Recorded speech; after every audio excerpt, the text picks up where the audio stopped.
Hello, what is good, you guys? Welcome back to my channel. My name is Crystal if you are new here, and we are back with yet another monthly reset video. Only this time it's a little bit different because it also marks the end of the quarter. So not only will we reflect on the month of March, but we will be revisiting our yearly goals and our spending plan. So as we head into the second quarter, I think it's just a perfect time to assess our progress and make those adjustments and pivot if needed. And I've said it before and I'll say it again, our goals should be just as fluid as we are as people, because we are always evolving and changing. And maybe the goals we set in the beginning of the year was for your past self, and now you just got to reassess your goals now and see if that's reflective of who you are today and what you want to continue to do. So grab your favorite drink, water, tea, coffee, a mimosa maybe, and let's get into resetting for the month of April. Starting off with monthly reflections, this month has been crazy with life and work and just everything in general. And I think the biggest takeaway for me is that sometimes I need to be thrown into the deep end to show myself what I'm made out of, because I'm so much stronger than I think. And this is mostly in regards for work.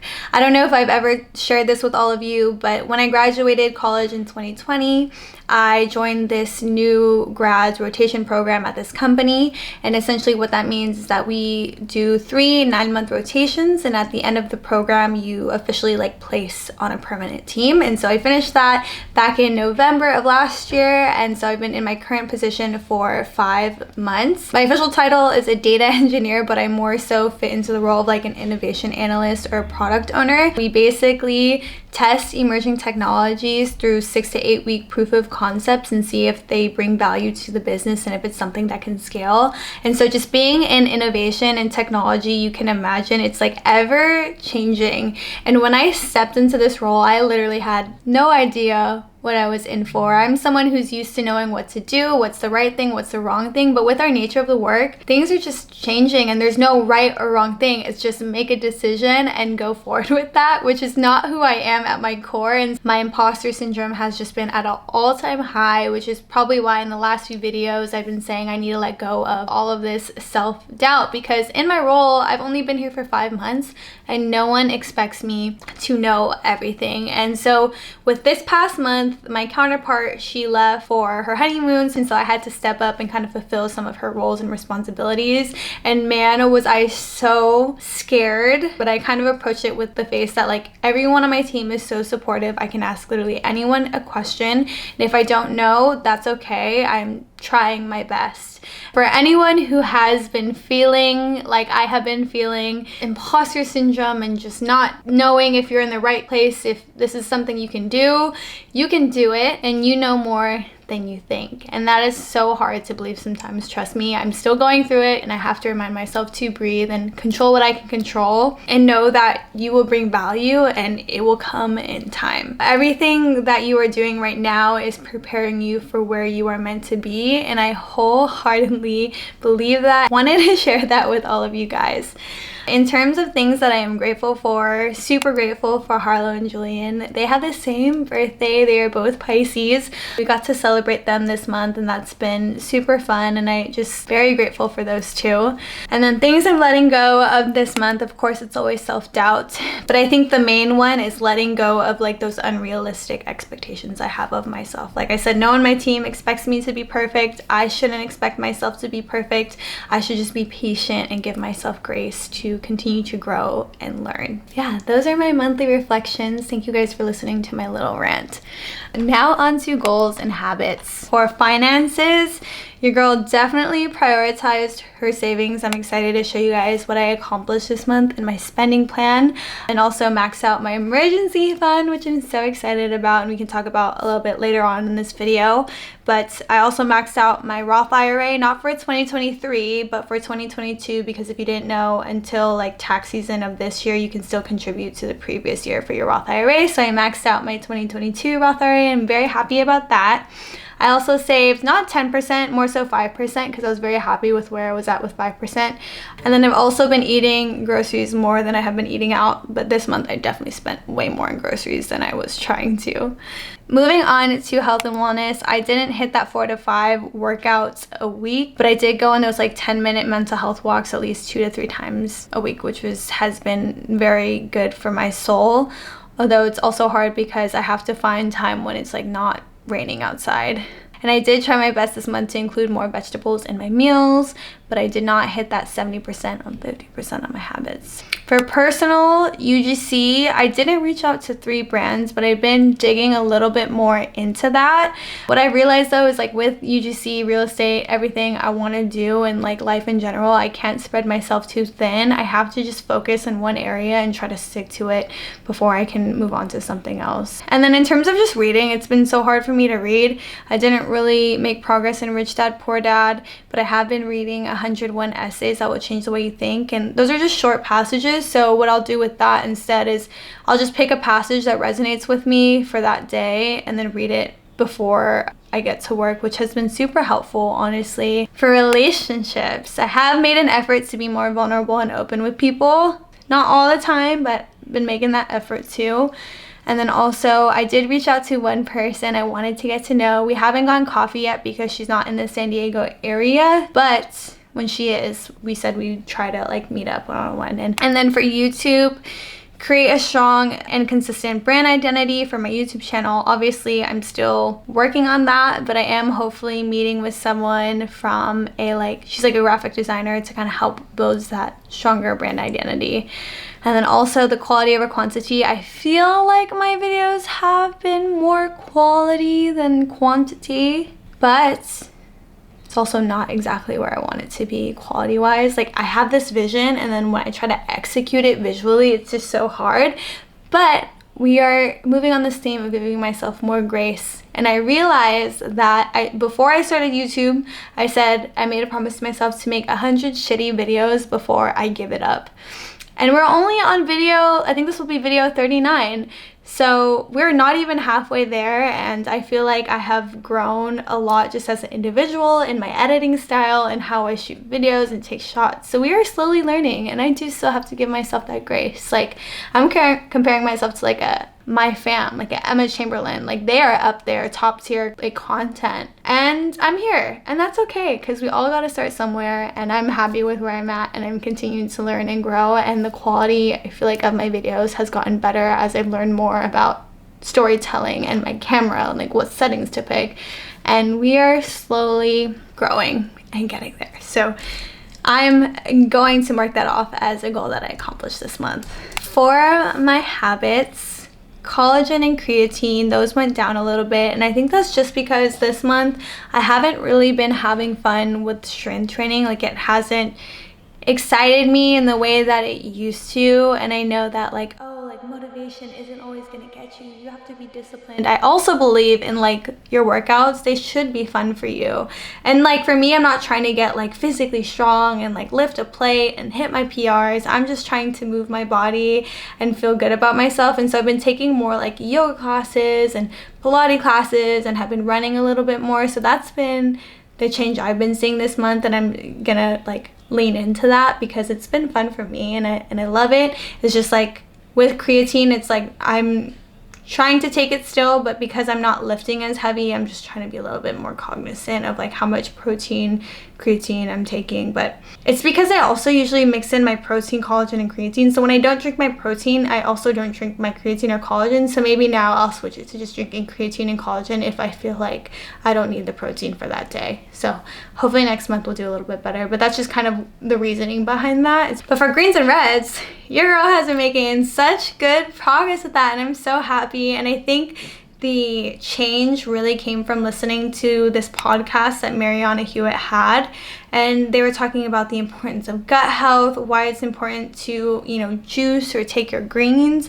And so after listening to that, I was like, you know what, that makes so much sense, and just do it. Like, stop putting it off and making excuses, and just drink your greens and reds and let your body have those nutrients that it needs. So the one they talked about in the podcast was AG1, but as you guys know, the one I take is just First Form, which is their greens and their reds, which is actually more affordable than AG1. And I think the taste is almost comparable, because my boyfriend bought AG1. I got to try it. I thought it was like okay, and I think AG1 is a little bit more watery than First Form. It's like a little bit thicker, so I guess it just depends on your texture. But in terms of like price point, First Form is more affordable and has, like, I want to say almost all the same ingredients as AG1. So that's why I like taking it, and then I also just take the greens on top of it. And I'll link my collagen creatine greens and reds if you guys are interested below, and also the podcast that I listen to if you just want to learn more about like why it's important to just have your greens, whether that's in a powder form or doing juicing as well, because it just has all these vitamins, nutrients, and minerals that we need in our bodies, that we like so desperately need, because we don't eat like 10 cups of vegetables every single day. So, and then in terms of drinking more water and reading, those are just slow progressions that I'm very happy about. But slow progress is still progress. And then we kind of just failed with a no phone in the morning. You know, we're either on top of things or we're not.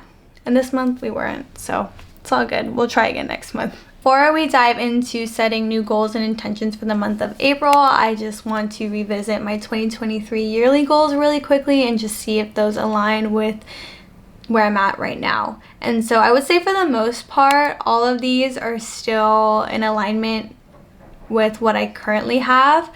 What I did change for YouTube though is that there used to be a goal on there that said I want to have like 5,000 subscribers by the end of this year. And I think I talked about this in a previous monthly reset video, but for my goals, I want them to be something that I can control. And so I can't control who subscribes to my YouTube channel, but what I can control is putting more thought into my YouTube thumbnails. It's being more consistent. It's having more quality content. Like, those are things I can control. So I decided to kind of take that one out of my yearly goals. I also put run a 5K, and your girl is actually trying to run a half marathon at the end of this year, like in November. And so I'm slowly easing back into running, which shout out Nike Run Plus. Like, I love guided runs. Without the guided run, I'm like running and I'm like, why the hell am I doing this? But with guided runs, like, they're so dope. Like, I just love Nike in general and the things they think of. So that's been helpful in like starting this journey into potentially running a half marathon. So I just would highly recommend revisiting your 2023 goals and seeing if it's like everything you still want to do now. So that's kind of how I look at it, and I just wanted to go through that exercise with all of you. Now looking at our April goals, my intentions are actually, I think I'm going to keep this until the end of the quarter, but they're the same as last month because I still think they're very relevant. My new goals for this month for finances is stay within my Coachella budget. So we are going weekend 1, and if you see me there, please say hi. I would love to meet you guys. I also want to invest 12% of my paycheck. I think right now, I think it's like at 10% that I'm trying to invest. Health and wellness, like I mentioned, slowly getting back into running, exploring those new ways of exercise. I definitely have to find a new morning routine that fits within that schedule. And then I also want to just spend more quality time with myself. And then I also want to respond more to my text messages, because I know a lot of people are like me, where it's like you see a text, you respond in your head, and then you realize like a week later you're like, oh shit, I didn't respond to this person. So I'm gonna try to get better at that. For personal, like I mentioned, I want to finish Rich Dad Poor Dad. I'm actually trying to read a book a quarter and I'm already behind, so going to try finish doing that this month, and then trying to find a new book to read. So if you have any book recommendations, let me know. Only eating out Friday through Sunday. And then YouTube, obviously, again, quality over quantity. So very simple goals for this month. I'm trying to like have more realistic and achievable goals instead of spreading myself out too thin in like a bunch of different areas. Now moving on to everyone's favorite part, my spending plan. So we're gonna review March 1st. And as I mentioned in my last monthly reset video, March is my highest paid month, just because that's when my work gives our yearly bonus. And then I also got my tax return for this month, and so my income seems a lot higher than what I would normally get on average. So with a higher income, that also just meant more expenses and just everything that was going on in my life. So reviewing my expenses first, like I mentioned in the beginning of this video, I spent way more on groceries than I initially intended to, and that was because I have been doing those home subscription delivery things. And so I ordered from Thistle and then forgot to cancel my subscription, so they ended up sending me another week's worth of food, which instead of being half off, it was only like 30% off. And if you've ever ordered from Thistle, it's kind of expensive. It's worth it because you don't actually have to cook anything. Everything already comes pre-packaged, but it's just a little bit more expensive because all the food is super fresh, and it's just a very well balanced meal and like a little bit better than some of the other brands, which I enjoyed it, and I wish it was more affordable because I would do it, but it's just not within the means of like my actual budget. So as you can see there, that's why I went a little bit over than what I have planned. For eating out, very happy with where I'm at with that. Transportation, I didn't even have to buy gas this month. I love working from home. I didn't really drive my car. I originally wanted to, I think, get a car wash, but that ended up not happening this month as well, which I'm glad didn't because it's been raining, so there's really no point to. Self-care is about the same, $323. I'm okay with that. Shopping, for some reason, I always spend a little bit more shopping just because there's like things that come up that I don't really think about. Clothes, like I mentioned, this one was supposed to be for Coachella, where I'm only spending $175, but somehow I'm spending, well, actually, this isn't just clothes for Coachella. I think I want to say right now I'm around $400 for clothes, which is absolutely crazy, but that's because I had to order more things to figure out the kind of like outfits I wanted to wear.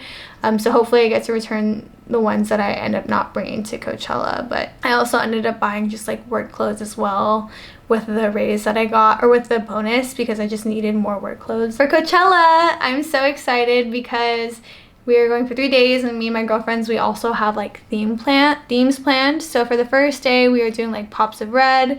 Second day is cowgirl day, so boots, cowgirl hat, and then whatever else you want to wear. And then third day is chrome. So I'm excited to see how like all of our outfits come together, but it hasn't been cheap. I've been mostly buying everything off Amazon, and then White Fox and Princess Polly. Health, I had to buy contacts this month, and then gifts, as mentioned, it was for Harlow and Julian. The reason I spent like this much for business was because of taxes. I guess I just put that under business, but I use TurboTax, and I guess it cost me $178 to use, so that's why that expense is so high. Subscriptions, that's about right. Fun and travel, I had to buy my Coachella parking pass, which is where that really comes from, and just get all of our things ready for Coachella. For home, I rearranged my room. I don't know if you guys can tell, but my desk is now by the window, and my bed is where my desk used to be. But I've been loving this layout, so I've been trying to buy some home things here and there to kind of fit the vibe into like what I need, and I'm slowly building the room into what I love. So, and then for going out, stayed under my budget. Very happy about that. Moving on to my saving and investment goals or spending plan for this month. As I mentioned, I got my bonus, so you'll see some of these numbers fluctuate, and I did all of these strategically. So most of my saving buckets, I already hit what I wanted to for the month, but especially for car and solutions. If you guys remember, in the beginning of 2023, I highlighted the buckets that were like top priority for me, and car and solutions fund were two of them. So what I ended up doing was putting more into these two buckets this month with the bonus and tax return that I got.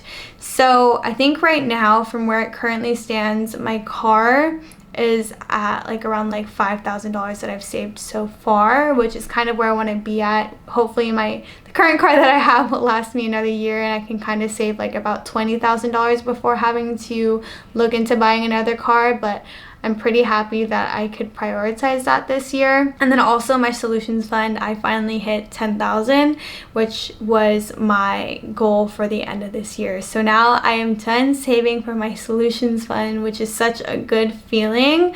So I'm very happy with that. And then the rest of my goals, I kind of just contributed what I originally had planned for in the beginning of the month. So those were my two call outs.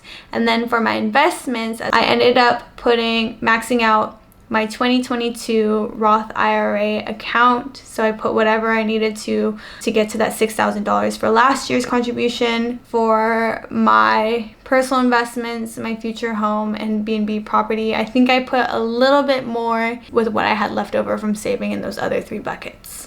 It's been a crazy month, and I'm trying to get better at being more mindful, as I mentioned, where my money flows, and I'm very happy with where it's at.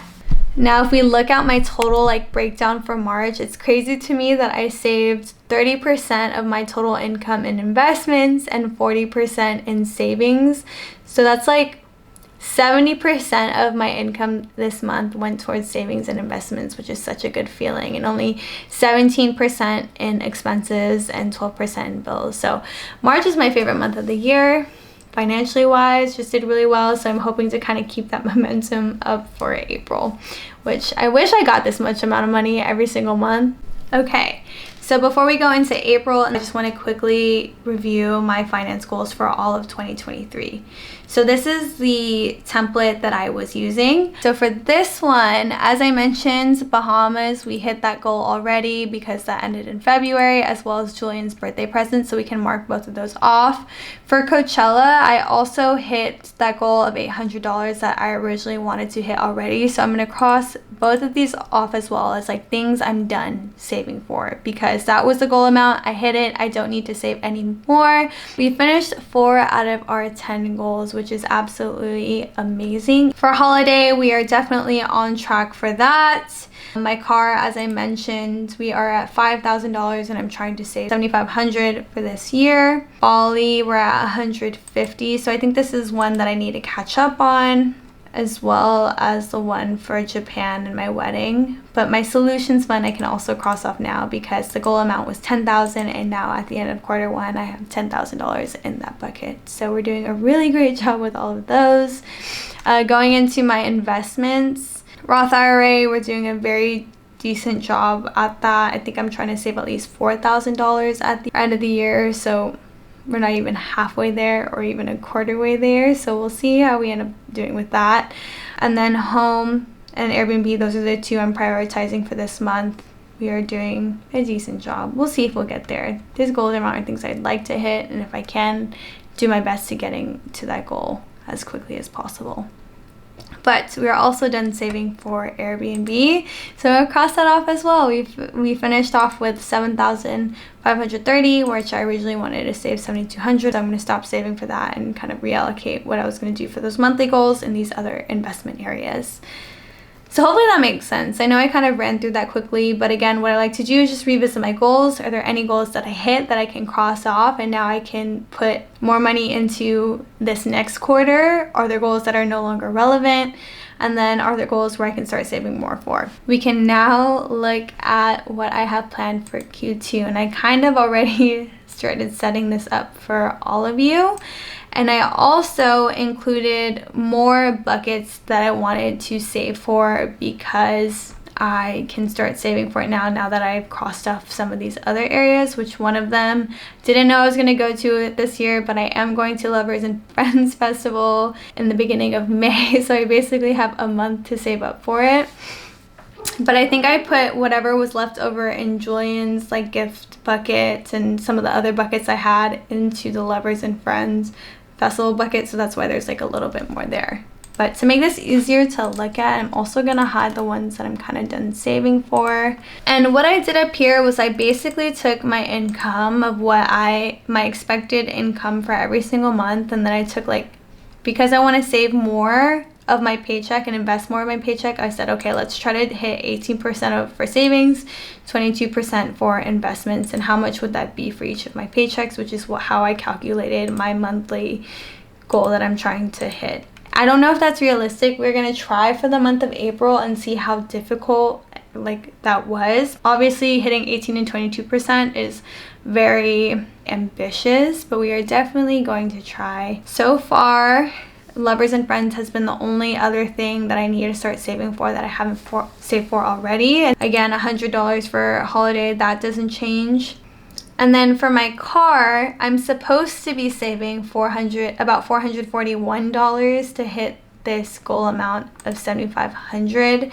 but I figured what I can actually afford is this $261 a month. So we're going to try to hit that, and again, maybe make that up in Q3 and Q4. For Bali, trying to save $94 a month to make up for the lost expenses that I didn't do in Q1. For my Roth IRA, we are going to try to now save $387 to hit that $4,000 goal at the end of the year. And then also for personal investing, $43.33, which I think in Q1, which I'm actually contributing to less because it's not really a top priority for me right now. It's more so saving up for a home. This has been a very prevalent goal for me and Julian as of late. So I kind of adjusted it so that my investment savings kind of reflected that very much needed goal of wanting to save up for a home at some point in the next few years. I don't know how long it's going to take, but homes in California are expensive. And before I end this video, which thank you if you guys are still watching this, I want to just end with a few of my monthly favorites. The first one I mentioned was the Mariana Hewitt podcast, which I'll link below because I think everyone should listen to it. It's really important to learn more about your gut health and your body and just like how all of that works, and recommendations from people who have been studying in this field. Another favorite of mine that I picked up this month was pickleball. I got a new pickleball paddle, which is this one right here, and it's so freaking cute and I absolutely love it. I also got these Amazon cargo pants for Coachella and I'm in love with them, and so I wanted to share it with you guys because $30 is not bad at all. Show that I loved watching this month was Last of Us. Can't wait for season 2, and I love Pedro Pascal. I've been watching like all of the things that he's been starring in, including like Narcos, The Mandalorian, and so I'm just like obsessed with Pedro Pascal. I think he's so funny and just like a cool like all-around person, but he was so great in The Last of Us. Also, Farisha Pack, she's another YouTuber here, and she just released a video called How She Films and Edits, like no gatekeeping, and I love creators like that because I look up to her so much, and like her editing style, how she hits shots, it's like so cinematic, and that's like the level I would love to get my videos on. But she's a goat for real for dropping that video, and I'll also link that one below because if you're trying to get into content creation, it may be helpful in terms of like the equipment, color grading, how she likes to think about things. Also, your girl got a Brevity backpack, which I'm gonna shoot a what's in my bag soon, and I actually have it. But look how freaking cute this backpack is, and it's perfect for people who are like in content creation because there's this pocket which comes with like these like things like Velcro attachments, so you can like kind of like make little cubes in here and then put your camera in and stuff. So it's just super helpful, and I love it so much. I've just been obsessed with this backpack lately. And I know I ran through my favorites super quickly, but again, I'll link everything in the description below. But that pretty much concludes my April reset video. I hope you guys enjoyed and this inspired you to just reflect on how the last few months have been going and just set new intentions for the month of April and also for the new quarter, and you feel good and refreshed for where you're at for the rest of the year. But with that, let's make this a good month, and I'll see you guys in the next video. Don't forget to like, comment, and subscribe, and I'll see you in the next one. Love ya. Bye.